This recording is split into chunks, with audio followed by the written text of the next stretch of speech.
मेरा नाम रोहित है। मैं एक मिडिल क्लास फैमिली से बिलोंग करता हूँ। मेरी शुरू से ही ख्वाहिश थी कि मेरी शादी किसी खूबसूरत लड़की के साथ हो और मेरा ससुराल भी बहुत अमीर हो, क्योंकि मेरे जितने भी फ्रेंड्स थे उन सब की ही ससुराल अमीर थी और वो लोग अपने ससुराल में जाकर बहुत खुश होते थे। मैं तो पहले से ही मिडिल क्लास था। अब मैं नहीं चाहता था कि मेरी ससुराल भी मिडिल क्लास हो, इसलिए मैं हाई क्लास ससुराल के सपने देखता था और साथ ही साथ खूबसूरत पत्नी के भी। मैं हैदराबाद में रहता था। मैं ज़्यादा से ज़्यादा पैसा कमाना चाहता था, मगर मुझे नौकरी मेरे हिसाब की नहीं मिल रही थी। ज़्यादा सैलरी ही नहीं मिल पाती थी। मैं किसी अच्छी नौकरी की तलाश में था। मुझे मेरे दोस्त ने कनाडा के बारे में बताया। मैं अपने दोस्त के साथ कनाडा जाने के लिए तैयार हो गया था, क्योंकि उसने वहाँ पर एक कंपनी के बारे में बताया था। उसने कहा था कि वो भी उसी कंपनी में नौकरी करेगा और वहाँ जाने के बाद शायद उसकी ज़िंदगी बदल जाएगी। मेरे पिता इस दुनिया में नहीं थे। मेरी दो छोटी कुंवारी बहनें थीं और मेरी माँ थी। इन सब की ही उम्मीदें मुझसे जुड़ी हुई थी। मेरी माँ और मेरी दोनों बहनें मुझसे बहुत प्यार किया करती थीं। उन सबको मेरी शादी की बहुत ख्वाहिश थी। वो लोग चाहती थी कि जब मेरी शादी होगी तो वो अपनी सारी ख्वाहिशों को पूरा कर लेंगी, क्योंकि मैं उनका एक ही तो भाई था। इसलिए मेरी बहनें माँ पर जोर डालती थी कि भैया की शादी जल्द से जल्द कर दो। हम अपने भैया की शादी में अपने सारे अरमान पूरा करना चाहते हैं। हम ये करेंगे, वो करेंगे, वगैरह वगैरह। अपनी बहनों को अपनी शादी के लिए इतना एक्साइटेड देखकर मैं भी बहुत खुश होता था। अब मुझे अमीर ससुराल चाहिए थी, तो उसके लिए मुझे खुद को भी अमीर बनाना था। कोई ऐसे ही तो अपनी बेटी मुझे देने के लिए तैयार नहीं होता। अभी मेरी बहनें भी पढ़ाई कर रही थी। इन सब की जिम्मेदारी मेरे ऊपर ही थी। वैसे तो मेरे पापा के गांव में उनकी ज़मीन भी पड़ी हुई थी, मगर मैंने उन ज़मीनों को मुश्किल समय के लिए छोड़ा हुआ था, क्योंकि कभी कभी ज़िंदगी में ऐसा मुश्किल समय भी आ जाता है जब आपको पैसे की सख्त ज़रूरत होती है और आप दूसरों के आगे हाथ फैलाते हो, मगर कोई भी आपकी मदद करने के लिए तैयार नहीं होता। मैं नहीं चाहता था कि मेरी ज़िंदगी में भी कभी ऐसा समय आए, इसलिए मैंने उस ज़मीन को संभाल कर रखा हुआ था। मैंने अपनी मम्मी को कनाडा की नौकरी के बारे में बताया तो उन्होंने मुझे कनाडा जाने से साफ इनकार कर दिया था। उनका कहना था कि मैं अपने इकलौते बेटे को, अपनी आंखों के चिराग को अपनी आंखों से दूर नहीं करना चाहती हूँ। मेरी मम्मी तो इमोशनल भी हो गई थी। उन्होंने कहा था कि तुम जानते हो कि तुम्हारे पिता का साया भी हम लोगों से उठ चुका है। अब मैं नहीं चाहती कि तुम भी हमसे दूर हो जाओ। तुम्हारे घर में जवान बहनें भी हैं, उनकी ही फिक्र कर लो। अगर लोगों को पता चलता है कि इस घर में कोई मर्द नहीं है तो लोग उसी घर के पीछे पड़ जाते हैं और जवान लड़कियों पर तरह तरह के इल्ज़ाम लगाते हैं। मैंने अपनी मम्मी को समझाया कि अब नया ज़माना आ गया है। आजकल किसी को इतनी फुर्सत नहीं कि वो दूसरों के घरों में जांच पड़ताल रखे। वो पुराना ज़माना था जब लोग फ्री हुआ करते थे। आजकल किसी को भी इतनी फुर्सत नहीं है, सब अपने काम से काम रखते हैं। प्लीज़ मम्मी, मुझे जाने दो। लेकिन मम्मी तो तैयार ही नहीं थी। जब 2 दिन तक मैंने घर में खाना नहीं खाया और मैं अपनी मम्मी से नाराज़ रहा तो फाइनली मेरी मम्मी मान गई थी, मगर उनका दिल बहुत दुखा हुआ था। वो बहुत उदास थी। वो मुझे खुद से दूर नहीं करना चाहती थी। उन्होंने मुझसे कहा था कि तुम कनाडा तो जा रहे हो, लेकिन जिस तरह से जा रहे हो उसी तरह से ही सही सलामत वापस आना। देखो बेटा, हमारे पास भगवान का दिया सब कुछ है। तुम सिर्फ अपनी ज़िद की वजह से वहाँ जा रहे हो। हमें ज़रूरत नहीं है कि हम अपने बेटे को खुद से दूर काम करने के लिए भेज दें। अब तुम्हारी उम्र भी 26 साल हो गई है। मैं चाहती हूँ कि मैं तुम्हारे लिए लड़की देखना शुरू कर दूँ। मैंने अपनी मम्मी से कहा, अभी आप मेरे लिए लड़की ना देखो, पहले मैं कनाडा से थोड़ा पैसा कमा कर ले आऊँ, उसके बाद मैं अपनी शादी खूब धूमधाम से करूँगा। अभी तो मैंने अपनी मम्मी को शांत कर दिया था और फिर मैं अपने दोस्त के साथ कनाडा नौकरी करने के लिए चला गया था। वहाँ पर मेरी और मेरे दोस्त की नौकरी मेरे दोस्त के किसी जान पहचान वाले के थ्रू हो गई थी और हमें बड़ी ही कंपनी में जॉब मिल गई थी। हम दोनों अपनी जॉब में बिजी हो गए थे। इसी तरह से मुझे जॉब करते हुए 2 महीने गुजर गए थे। लेकिन यहाँ कनाडा में मेरी मुलाकात एक लड़की से हुई थी जिसे देखते ही मैं पहली नज़र में खो गया था। वो इतनी ज़्यादा खूबसूरत थी कि मेरी आंखें उसके चेहरे से हटी नहीं रही थी। उसकी नीली नीली आंखें और उसके लंबे लंबे काले घने बाल, वो देखने में बिल्कुल हिंदुस्तानी लगती थी। वैसे तो यहाँ की सारी लड़कियाँ ही खूबसूरत थीं, मगर इस लड़की में कुछ अजीब ही बात थी। मैं इसकी तरफ काफ़ी अट्रैक्ट हो रहा था। इसका चेहरा बार बार मेरी आंखों के सामने आ रहा था। ये वो लड़की थी जिसे मैं अपने ऑफिस आते टाइम पर देखा करता था। जब मैं ऑफिस आता था तो ये लड़की बुक्स स्टॉल लगाकर बुक सेल किया करती थी। मैं हर रोज़ इसे देखकर बहुत खुश होता था और चाहता था कि मैं उसे प्रपोज कर दूं। मैं मन ही मन उसे चाहने लगा था। इधर मेरी मम्मी कॉल पर मुझसे हर बार यही कहा करती थी कि मैं तुम्हारी शादी करना चाहती हूँ, मगर मैं हर बार मम्मी को मना कर दिया करता था कि अभी मैं शादी नहीं करना चाहता, अभी मैं जॉब करना चाहता हूँ। मगर यहाँ पर मेरा ध्यान जॉब से पूरी तरह से हट चुका था, क्योंकि धीरे धीरे मैंने किसी तरह से इस लड़की से बातचीत करना शुरू कर दिया था। इसका नाम एनी था। एनी देखने में बहुत खूबसूरत थी और मैं बार बार उसकी खूबसूरती की वजह से उसके करीब जाने की कोशिश करने लगा था। मैं बहाने बहाने से उससे बातचीत करने की कोशिश करता था। मैं काफ़ी पढ़ा लिखा था, इसलिए मुझे फ्रेंच और इंग्लिश दोनों ही लैंग्वेज आती थी। वैसे भी कनाडा में यही लैंग्वेज बोली जाती थी, इसलिए वो भी मुझसे इसी लैंग्वेज में बात किया करती थी। धीरे धीरे मेरी और एनी की फ्रेंडशिप हो गई थी, क्योंकि मैंने अपनी कुछ अच्छी बातों से एनी को खुद की तरफ अट्रैक्ट कर लिया था। एनी भी समझ रही थी कि मैं उसे पसंद करने लगा हूँ। अभी हम दोनों की फ्रेंडशिप को 1 हफ्ता ही हुआ था। मैंने एनी को प्रपोज नहीं किया था, लेकिन एनी ने मुझसे एक अजीब सी बात कर दी थी। उसने मुझसे शादी के लिए कह दिया था। उसने कहा था कि वो मुझसे शादी करना चाहती है और अपनी शादी में ज़्यादा समय नहीं लगाना चाहती। हालांकि मैं भी उससे शादी करना चाहता था, उसको अपनी पत्नी बनाना चाहता था, लेकिन इतनी जल्दी ये मुझे कुछ गड़बड़ लग रहा था। पर एनी की वजह से मेरी जॉब का नुकसान हो रहा था, क्योंकि मैं ऑफिस में बैठकर एनी से फ़ोन पर बातें करता रहता था, जिस वजह से मैं काम को ठीक से नहीं कर पा रहा था। वैसे भी मुझे ऐसा लगता था जब से मुझे एनी मिली है मुझे सब कुछ मिल गया है, इसलिए मुझे अभी जॉब की भी ज़रूरत नहीं है। मुझे कनाडा आए हुए 3 महीने गुजर गए थे। मेरी माँ मुझे बुला रही थी, मगर मेरा अभी भी जाने का इरादा नहीं था। लेकिन जब से एनी ने मुझसे शादी की बात की थी और उसने साथ ही साथ मुझसे ये भी कहा था कि मैं तुम्हारे साथ तुम्हारे घर चलना चाहती हूँ, मैं यहाँ नहीं रहना चाहती। मैंने एनी से उसकी फैमिली के बारे में पूछा तो उसने बताया कि मेरे माता पिता इस दुनिया में नहीं हैं, लेकिन मैं अपनी 4 बहनों के साथ अपने घर में रहती हूँ। हम चारों बहनें कोई ना कोई काम करके अपना गुजारा करते हैं। मैं इस शहर में नहीं रहना चाहती और फिर एक ना एक दिन तुम्हें भी यहाँ नौकरी छोड़कर अपने घर जाना ही होगा, इसलिए तुम मुझे अपने साथ अपने घर लेकर चलो। मुझे भी अब जॉब में ज़्यादा दिलचस्पी नहीं हो रही थी, इसलिए मैंने एनी की बात मान ली थी। एनी की बहनों को उसकी शादी से कोई प्रॉब्लम नहीं थी, इसीलिए उन्होंने उसको शादी की परमिशन दे दी थी और उसकी बहनें भी उसके इस फैसले से खुश हुई थी। मैं एनी को लेकर घर वालों को बिना बताए ही अपने घर आ गया था। मेरे घर वाले मुझे इस तरह से देखकर चौंक गए थे। जब मैं घर गया और मेरी मम्मी और मेरी बहनों ने देखा कि मेरे साथ एक खूबसूरत लड़की है, तो वो लोग चौंक गई थी कि ये लड़की कौन है और मेरे साथ क्या कर रही है। उन्होंने तरह तरह के सवाल करने शुरू कर दिए थे। मैंने उनको बताया था कि मैं एनी से शादी कर चुका हूँ। मेरी बात सुनकर उन सब के होश उड़ गए थे और उन्हें अपनी आंखों पर विश्वास नहीं हो रहा था कि मैंने इतना बड़ा कदम उनको बिना बताए उठा लिया।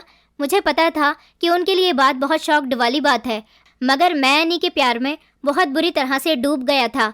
दरअसल एनी की बहनों की शर्त थी कि तुम यहीं से ही शादी करके हमारी बहन को अपने साथ लेकर जाओगे, क्योंकि वो अपनी रस्मों के साथ उसकी शादी करना चाहती थी।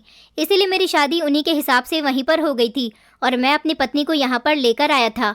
मगर ये बात मेरे घर वालों के लिए ठीक साबित नहीं हुई थी। वो लोग मुझसे बहुत नाराज़ हुई थी। मम्मी तो मुझसे बात भी नहीं करना चाहती थी, मगर फिर मैंने उनको कहा था कि आपने सारी ज़िंदगी मेरी खुशी के लिए क्या कुछ नहीं किया। बस आप एक बार एनी को एक्सेप्ट कर लोगी तो क्या हो जाएगा। आप लोग जल्दी से मेरे कमरे की सफाई कर दो ताकि एनी अपने कमरे में जाकर आराम कर सके, क्योंकि वो भी सफ़र से बहुत थक गई है। मैंने अपनी बहनों से कहा था कि मेरा कमरा फूलों से अच्छी तरह से सजा दो। मेरी बहनें जो मुझसे नाराज़ थीं, उन्होंने मेरी पत्नी की खूबसूरती देखकर उसे एक्सेप्ट कर लिया था। मैं एक अमीर ससुराल चाहता था, मगर एनी की खूबसूरती ने मुझे सब कुछ भुला दिया था। हालांकि एनी एक गरीब परिवार से बिलोंग करती थी और वो खाली हाथी मेरे साथ यहाँ पर आई थी और हम दोनों की मोहब्बत भी सिर्फ 1 महीने की ही थी। 1 महीने के अंदर अंदर हम दोनों को प्यार हुआ और हम दोनों की शादी भी हो गई थी। अब मुझे उसके साथ अपनी आगे की ज़िंदगी शुरू करनी थी। मेरा दिल आने वाली खुशियों की वजह से ज़ोर ज़ोर से धड़क रहा था, क्योंकि मेरी शुरू से ही चाहत थी कि मेरी पत्नी बहुत खूबसूरत हो। वो दूध की तरह सफ़ेद थी और उसके नरम रेशम जैसे बाल, उसकी नीली आंखें, अजीब लग रहा था कि मैं अपनी पत्नी की तारीफ़ कर रहा हूँ, मगर मैं खुद को दुनिया का सबसे खुशकिस्मत इंसान समझ रहा था। लेकिन मैं ये बात भूल गया था कि मैं अपनी पत्नी की पहचान को ज़्यादा नहीं जानता था, क्योंकि हमारी शादी जल्दबाजी में हुई थी। मुझे क्या पता था आगे आने वाला समय मेरे लिए बहुत डरावना साबित होने वाला है, जो मुझे उससे दूर कर देने के करीब ले जाएगा। मेरी ज़िंदगी में काफ़ी सारी लड़कियां आई थीं, क्योंकि मैं काफ़ी फ्लर्टी था, मगर एनी की तो बात ही अलग थी। वो अभी बाहर आंगन में ही बैठी हुई थी। मेरी बहन और माँ ने कमरे की सफाई कर दी थी और मेरी छोटी बहन उसे कमरे में ले गई थी। थोड़ी देर के बाद मैं भी कमरे में जा रहा था। मेरी आंखों में बहुत सारे सपने सजे हुए थे, लेकिन जब मैं यहाँ आया था और मेरे मोहल्ले के लोगों ने देखा था कि मैं अपने साथ एक खूबसूरत लड़की को लेकर आया हूँ, तो सभी ये बात समझ गए थे कि मैं शादी करके आ गया हूँ। उन लोगों ने मुझे कनाडा की औरतों के बारे में बड़ी अजीब अजीब सी बातें बताई थी। मेरे अपने कज़न ने मुझसे कहा था कि रोहित, तुम एक रात भी इस लड़की के साथ नहीं रह सकोगे। ये बात तुम मुझसे लिखवा लो। अगर तुम्हें मेरी बात पर यकीन नहीं आए तो कल मुझे आकर बताना कि तुम्हारे साथ क्या हुआ। कनाडा की औरतों के साथ हम हिंदुस्तानी लड़के जिंदगी नहीं गुजार सकते। हिंदुस्तानी मर्द को एक हिंदुस्तानी औरत ही समझ सकती है।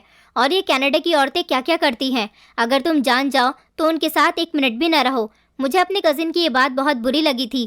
कनाडा की तो सारी ही लड़कियां मुझे बहुत अच्छी लगी थी। अगर कोई अजीब बात होती तो मुझे ज़रूर पता चलती। मुझे एनी के बारे में ऐसी बात सुनकर बहुत बुरा लगा था, ख़ास तौर पर कनाडा की औरतों के बारे में। मेरे कज़िन ने बड़ी अजीब अजीब बातें कही थी कि ये पति के पास जाने से पहले उसे धोखा देती हैं और अपने आप को बचाने के लिए ऐसे ऐसे उपाय करती हैं कि तुम सोच भी नहीं सकते। अपने कज़िन की ऐसी बातें सुनकर मुझे उसकी सोच पर अफसोस होने लगा था, मगर वो मुझसे उम्र में बड़ा था, इसीलिए मैं खामोश हो गया था। मैं जब घर वापस आया तो मेरा दिल खुशियों से झूम रहा था, क्योंकि मैं एनी को अपनी माँ और बहनों के हवाले करके थोड़ी देर के लिए अपने दोस्तों से मिलने के लिए चला गया था। तब तक मेरी बहनें एनी को तैयार कर रही थी। मेरा दिल अपनी पत्नी के पास जाने के लिए बेचैन था। मैंने कमरे का दरवाज़ा खोला। मुझे उम्मीद थी कि मेरी पत्नी घूंघट गिराए हुए मेरा इंतज़ार कर रही होगी, मेरी इज्जत करेगी, मेरा शुक्रिया अदा करेगी, क्योंकि मैंने उसके कहने के मुताबिक ही उससे शादी की थी। मगर मैं जैसे ही कमरे के अंदर दाखिल हुआ तो मुझे कमरे के अंदर फूलों की खुशबू के बजाय प्याज की बदबू आने लगी थी। मुझे हैरत का झटका लगा था। दुल्हन के कमरे में तो फूलों की खुशबू होती है, लेकिन मेरे कमरे से तो प्याज की बदबू आ रही थी। मुझे बहुत अजीब सा लगा। मैं इस बदबू में ये भूल ही गया था कि मेरी पत्नी मेरे सामने बैठी हुई है। मैंने देखा तो वो सच में ही मेरे सामने बैठी हुई थी, मगर कमरे में तो चारों तरफ बदबू फैली हुई थी। मुझे ये बात कोई ख़ास पसंद नहीं आई, लेकिन अचानक मेरा ध्यान मेरी मम्मी और मेरी बहनों की तरफ चला गया था कि उन्होंने कमरे को अच्छी तरह से साफ़ नहीं किया होगा और उन्होंने कमरे में फूलों की खुशबू के बजाय प्याज की बदबू कर दी थी। इसमें मेरी पत्नी का तो कोई कसूर नहीं था, बल्कि शायद वो भी कमरे के अंदर अनकंफर्टेबल फील कर रही होगी। इसलिए मैं अपनी पत्नी की तरफ बढ़ा, मगर मेरी पत्नी ने अपना घूंघट नीचे किया हुआ था। पहले तो मैं उसके बराबर में बैठ गया था। मैंने सोचा कि मैं प्यार से उसका घूंघट नीचे सरकाऊंगा, मगर जैसे ही मैंने उसके घूंघट को टच किया तो उसने मेरा हाथ पकड़ लिया।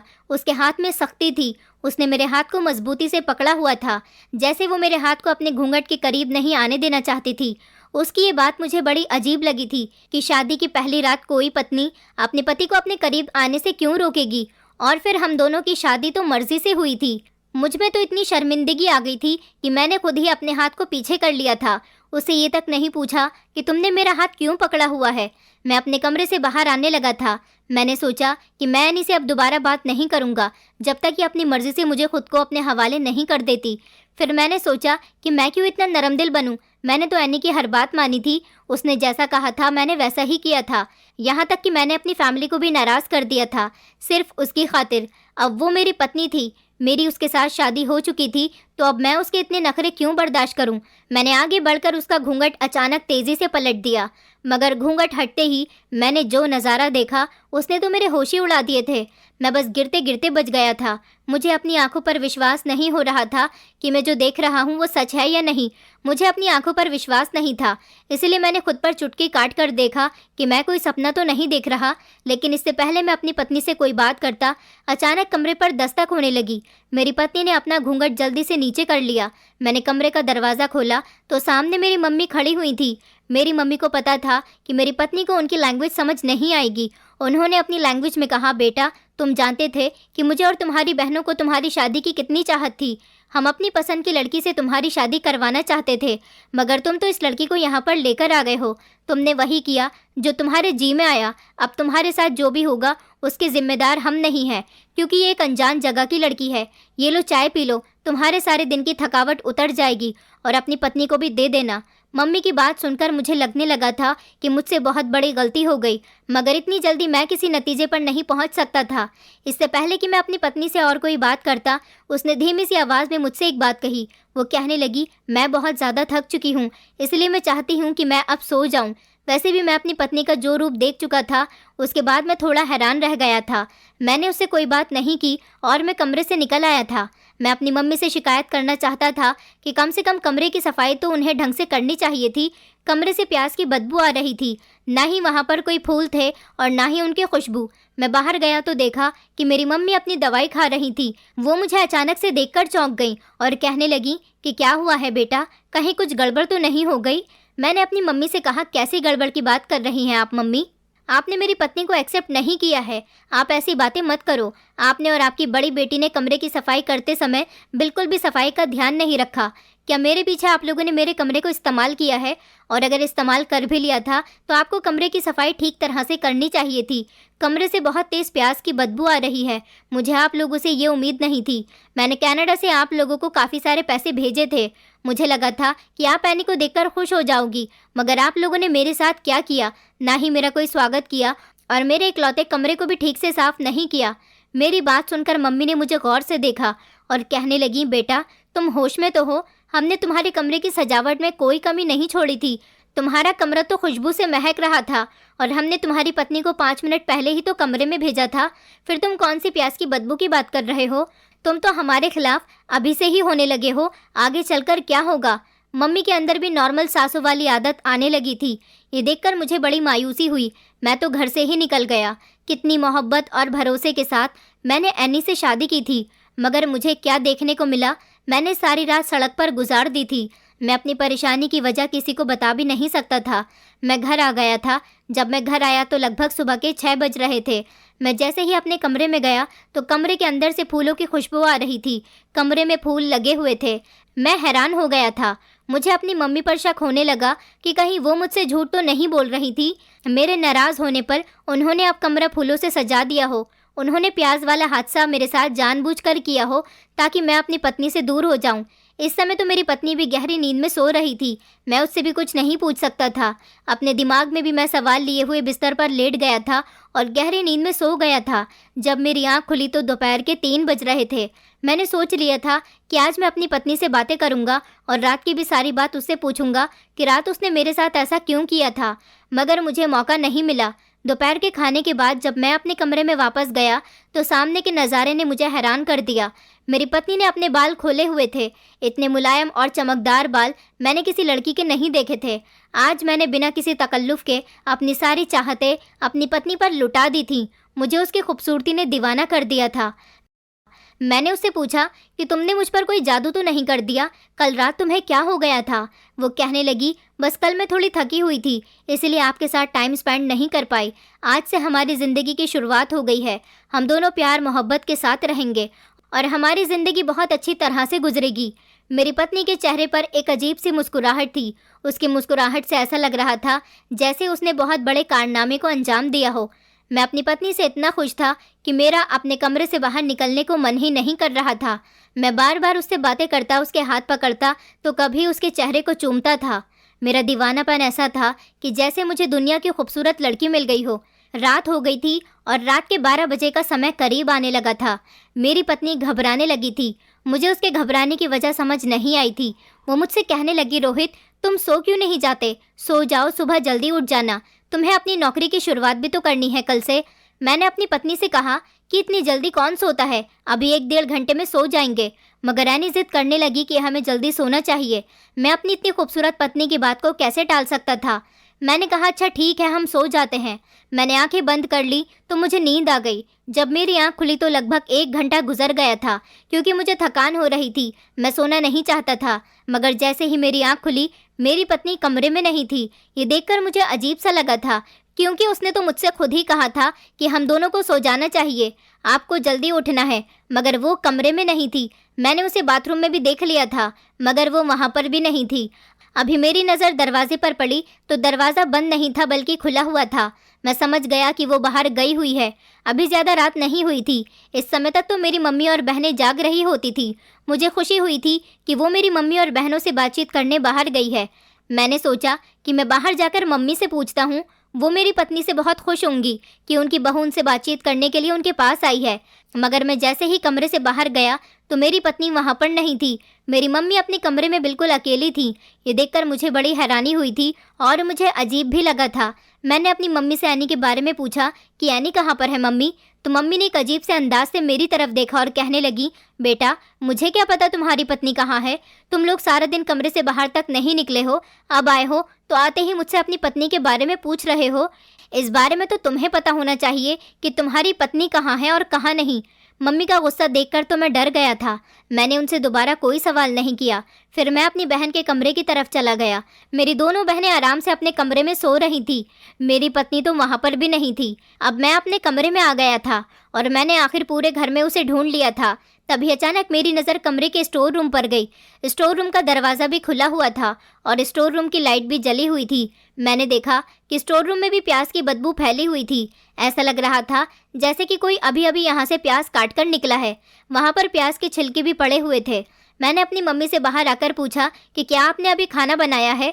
मम्मी ने तो इनकार करते हुए सिर हिला दिया। उन्होंने कहा, बेटा तुम पागल हो गए हो क्या? आखिर रात के 2 बजे मैं किसके लिए खाना बनाऊंगी? इसका मतलब ये था कि उन्होंने तो प्याज को हाथ भी नहीं लगाया था। मैं दोबारा से फटाफट अपने कमरे में आ गया। मैं जैसे ही कमरे के अंदर गया तो मेरी पत्नी कमरे में ही मौजूद थी। मेरी पत्नी मुझे अचानक इस तरह से देखकर घबरा सी गई। वो कहने लगी, आप कहाँ पर थे? मैंने कहा, मैं तो तुम्हें ही ढूंढ रहा था। तुम कहाँ पर चली गई थी? मैं कब से तुम्हें ढूंढ रहा हूँ। वो हंसने लगी और कहने लगी, ये बड़ी अजीब बात है, मैं आपको ढूंढ रही थी और आप मुझे ढूंढ रहे थे। मेरी पत्नी मुझे बड़ी अजीब से रिएक्शन दे रही थी। उसे देखकर ऐसा लग रहा है जैसे वो किसी झूठ को छुपाने की कोशिश कर रही है। वो कह रही थी कि मैं आपको ढूंढने के लिए कमरे से निकली थी। मैंने कहा, लेकिन मैं तो तुम्हारे बाद कमरे में आया था। ये बात तुम्हें अच्छी तरह से पता है। मेरी इस बात पर वो लाजवाब हो गई थी। उसके पास मुझे देने के लिए कोई जवाब नहीं था। वो खामोश थी। मैंने सोच लिया था कि मैं अपनी पत्नी की हकीकत जानकर ही रहूँगा। पता नहीं वो मुझसे क्या छुपा रही थी। मैं जब भी कमरे में आता था वो घबरा जाती थी। उस समय तो हम दोनों सो गए थे, मगर सुबह नाश्ते के टाइम पर घर का माहौल बड़ा अलग था। एक बात जो मुझे बहुत तंग कर रही थी और बार बार बेचैन कर रही थी वो ये थी कि मेरी मम्मी बार बार मेरी पत्नी को सर से लेकर पैर तक घूर घूर कर देख रही थी। ऐसा लगता था कि उन्हें भी मेरी पत्नी पर किसी बात की वजह से शक हो रहा है। मगर ऐसी कौन सी बात थी जो मेरी मम्मी को बेचैन कर रही थी, जबकि मेरी दोनों बहनें तो नॉर्मल रिएक्ट कर रही थी और उनका बिहेवियर मेरी पत्नी के साथ बहुत अच्छा था। मुझे कुछ समझ नहीं आ रहा था। मैं उठकर अपने कमरे में आ गया। थोड़ी देर के बाद जब मैं बाहर गया तो मेरी मम्मी अकेली बैठी हुई थी। मैंने उनसे पूछा कि आप मेरी पत्नी को इतनी घूर कर क्यों देख रही थी, जैसे वो कोई चोर हो और आप डाकू हो। मम्मी, क्या आपको मेरी पत्नी अच्छी नहीं लगी? मेरी मम्मी कहने लगी, नहीं बेटा, मैं तो ऐसा कुछ भी नहीं कह रही, बस मैं अपनी किसी परेशानी में खोई हुई थी। मैंने कहा, मम्मी आखिर ऐसी भी क्या परेशानी हो गई? मैंने सवाल किया तो मम्मी ने भी मुझे एक बड़ी अजीब सी बात बताई थी। मम्मी ने कहा कि मैं तो परेशान इसलिए हूँ कि जिस दिन से तुम्हारी पत्नी इस घर में आई है, घर में कुछ भी अच्छा नहीं हो रहा। बहू के कदम घर के लिए अच्छे साबित नहीं हुए। तुम्हें मेरी बातें ज़रूर बुरी लग रही होंगी, मगर मुझे तो ऐसा ही लगता है और जैसा मुझे लगता है मैं सच सच तुम्हें बता रही हूँ। मम्मी की इस बात से मेरे दिल में तो बहुत गुस्सा आया, मगर ऊपर से नॉर्मल रहते हुए मैंने उनसे पूछा कि मम्मी आप ऐसी बातें क्यों कर रही हो? आपके पास क्या सबूत है कि उसके कदम इस घर के लिए अच्छे नहीं हैं? मेरी मम्मी कहने लगी, मैं खुद से ऐसी बातें नहीं बना रही हूँ, मैंने जो देखा है मैं वही कह रही हूँ। तुम्हें ये बातें नज़र नहीं आती, मगर मैं तुम्हें बताती हूँ कि दरअसल बात क्या है। मैंने तुम्हारे दिए हुए पैसों से ढेर सारी सब्जी घर में भरकर रखी हुई थी। 30 किलो प्याज और 10 किलो लहसुन भी मंगवाया था, क्योंकि प्याज तो हर खाने में इस्तेमाल की जाती है और प्याज का इस्तेमाल भी ज़्यादा होता है। हमने सोचा कि एक साथ प्याज घर में भर लेते हैं, ज़्यादा दिन तक काम आएगी। और लहसुन भी 10 किलो में से 5 किलो के हिसाब से गायब हो गया, बार बार लेना नहीं पड़ेगा। मगर जानते हो वो सारा का सारा प्याज और लहसुन कहाँ गायब हो गया है? 20 किलो प्याज तो हम एक महीने में इस्तेमाल कर चुके हैं, मगर उसमें से 10 किलो प्याज अभी भी बाकी है। वो कहाँ चला गया? जिस दिन से तुम्हारी पत्नी आई है लहसुन गायब हो रहा है। अभी फ़िलहाल में ही मैंने सब्जी की दुकान से आधा पाव नींबू खरीदा था, वो भी मुझे कहीं नहीं मिल रहा। ज़मीन निगल गई या आसमान खा गया। घर के सामान की इतनी ज़्यादा बेकदरी तो हमारे घर में कभी नहीं हुई थी जितनी तुम्हारी पत्नी के आने के बाद होने लगी है। और तो और एक दिन तो तुम्हारी छोटी बहन ने तुम्हारी पत्नी के अंदर बड़ी अजीब सी बात देखी थी।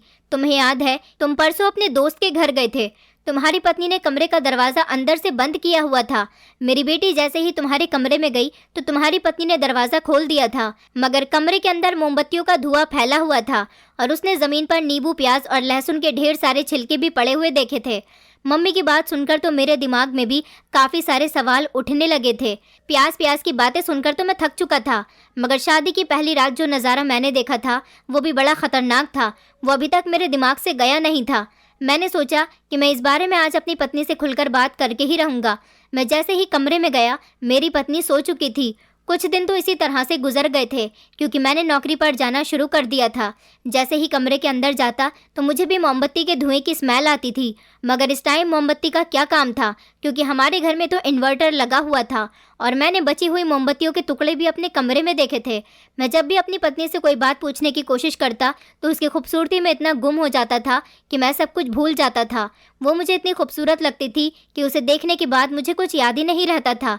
बस मैं यही चाहता था कि वो दिन ब दिन और ज़्यादा खूबसूरत होती जा रही है। मगर मेरी मम्मी कुछ नहीं बोलती थी। घर से हर दिन नींबू, लहसुन और प्याज जैसी चीज़ें गायब हो रही थी। एक दिन मैं ऑफिस से जल्दी घर आ गया तो मम्मी ने मुझसे कहा कि बेटा, पहले तो सिर्फ सब्जियां ही गायब हो रही थी, लेकिन अब तो घर के चावल भी गायब हो रहे हैं। घर में 5 किलो चावल पड़े हुए थे, उसमें से मैंने अभी थोड़े ही चावल बनाए थे। लगभग 2 किलो के करीब चावल गायब हैं क्योंकि वो 2 किलो चावल मैंने अलग से रखे हुए थे। आज मुझे दाल चावल बनाने थे, मगर चावल तो गायब हो गए। मुझे अच्छी तरह से याद है कि मैंने अपने हाथ से चावल निकालकर भिगो दिए थे, मगर सारे के सारे चावल गायब हो गए। आज मैं तुम्हारी पत्नी से दाल चावल बनवाना चाहती थी क्योंकि जिस दिन से वो घर में आई है उसने अभी तक किचन में कदम नहीं रखा। मैं चाहती थी कि बहू से भी कुछ बनवा लूं, मगर वो भिगोए हुए चावल तो किचन से ऐसे गायब हुए जैसे गधे के सर से सींग गायब होते हैं। बेटा, अब तुम ही मुझे बताओ कि मैं तुमसे शिकायत ना करूं तो क्या करूं। घर में तुम्हारी पत्नी ही है जो एक नई आई है, बाकी इससे पहले तो हमारे घर में कभी ऐसी अजीबोगरीब हरकतें नहीं हुई। और हाँ, तुम्हारी पत्नी ने गली के किसी बच्चे से दरवाजे में खड़े होकर उसे पैसे दिए और उससे दुकान से मोमबत्तियाँ भी मंगवाई थी क्योंकि घर में मोमबत्तियों का कोई काम नहीं है। और न जाने तुम्हारी पत्नी कमरा बंद करके अंदर क्या क्या करती रहती है। मैं तुम्हारी पत्नी पर शक नहीं कर रही बेटा, लेकिन पता नहीं उसने तुम पर क्या जादू कर दिया है कि जब तुम अपनी पत्नी के पास कमरे में जाते हो तो फिर कमरे से बाहर निकलने का नाम ही नहीं लेते और तुम्हें कोई बात नज़र भी नहीं आ रही। तुम्हारी आंखों पर तो पट्टी बंध गई है। मम्मी की बात सुनकर तो मुझे अफसोस होने लगा। फिर मुझे शादी की पहली रात वाली बात याद आने लगी, जब मैं अपने कमरे में गया था और मैंने अपनी पत्नी का वो रूप देखा था जिसने मुझे पूरी तरह से डराकर रख दिया था। मेरी पत्नी ने अजीब तरह से अपने बालों को बांधा हुआ था और एक बड़ा सा लाल रंग का टीका अपने माथे पर लगाया हुआ था और उसने अपने चेहरे पर काला रंग मला हुआ था जिसकी वजह से उसका चेहरा काला हो रहा था। पता नहीं उसने ऐसा क्यों किया था, क्योंकि मैं उसको देखकर डर गया था और मैं उससे उस समय कोई सवाल नहीं कर पाया था। हालांकि जब मैं सुबह उठा तो मैंने उसे देखा, वो बहुत गोरी थी। उसके चेहरे पर ना तो काला रंग लगा हुआ था और ना ही लाल रंग का उसके माथे पर बड़ा सा कोई टीका लगा हुआ था। लेकिन उस रात मैंने उसका बड़ा ही खतरनाक रूप देखा था।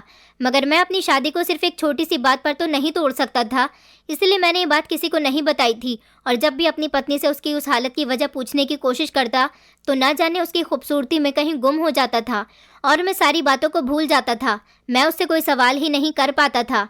अगले दिन जब मेरी पत्नी नहा धोकर मेरे सामने आई तो वो बहुत ज़्यादा खूबसूरत लग रही थी। उसका रंग भी बिल्कुल साफ था और उसे देखकर कोई कह नहीं सकता था कि मैंने शादी की पहली रात जो रूप देखा था वो उसी का था। जब वो मेरे सामने थी तो मैं उसे देखकर उस पर फिदा ही हो गया था, मगर वो पहले दिन वाली बात मेरे दिमाग में अटकी हुई थी। मैंने मम्मी से कहा, आप खुद अपनी बहू से इस बारे में सवाल करोगी?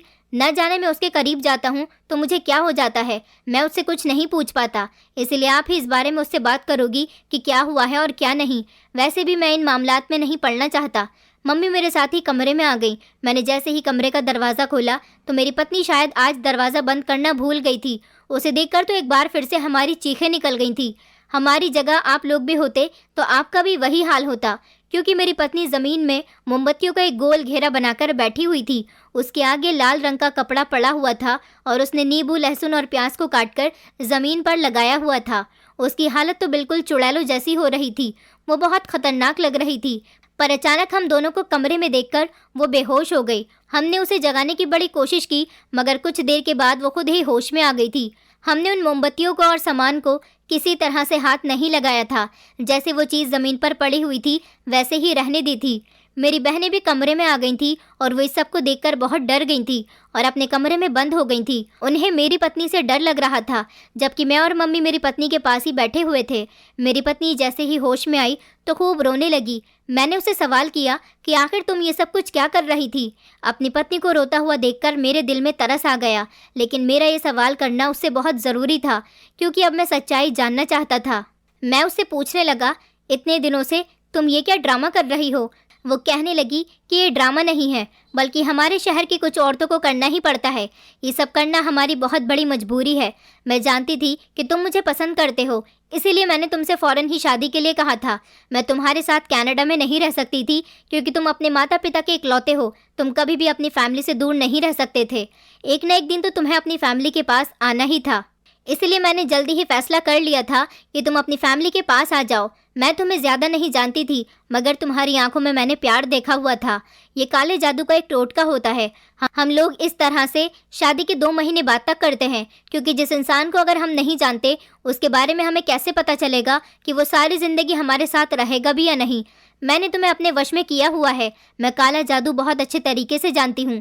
मैं नहीं, बल्कि मेरी सारी बहनें जानती हैं। ये एक तरह का टोटका होता है। इस मोमबत्ती के घेरे में बैठने से और इन बदबूदार सब्जियों का इस्तेमाल करने से, जैसे लहसुन और प्याज, इन बदबूदार चीज़ों पर कुछ ऐसे मंत्र पड़े जाते हैं जो इनमें ताकत पैदा कर देते हैं और कमरे में चारों तरफ उनकी बदबू फैल जाती है। ऐसा करने से पति पत्नी के वश में हो जाता है।